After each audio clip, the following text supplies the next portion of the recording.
महायुतीबाबत अद्यापही बोलणी झाली नसताना दुसरीकडे ठाण्यातील टेंबी नाका येथील आनंद आश्रमामध्ये इच्छुकांच्या मुलाखती घेण्यास शिवसेना शिंदे पक्षाने सुरुवात केली आहे। युतीच्या निर्णयावरती अनेक इच्छुकांचे भवितव्य टांगलेलं असतानाच आता मुलाखती सुरू झाल्याने अनेकांच्या आशा पल्लवित झालेल्या आहेत। ठाणे महानगरपालिकेमध्ये शिवसेनेची एक हाती सत्ता होती। उपमुख्यमंत्री एकनाथ शिंदे यांनी उद्धव ठाकरे यांची साथ सोडल्यानंतर आता राजकीय समीकरणे बदलून गेली आहेत।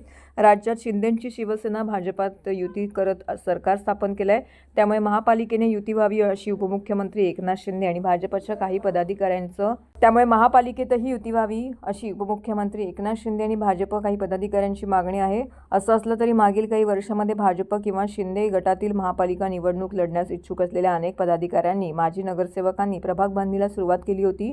आता युती होत असल्याने दोन्ही पक्षांमधील काही पदाधिकारी कार्यकर्ते नाराजी व्यक्त करत आहेत।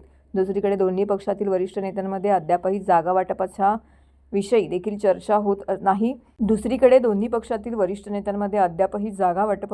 चर्चा होत नाही। असं असताना शिंदे गटाने आता आनंद आश्रमातून इच्छुकांच्या मुलाखती घेण्यास सुरुवात केली आहे, त्यामुळे मुलाखतीसाठी इच्छुकांनी गर्दी केली होती।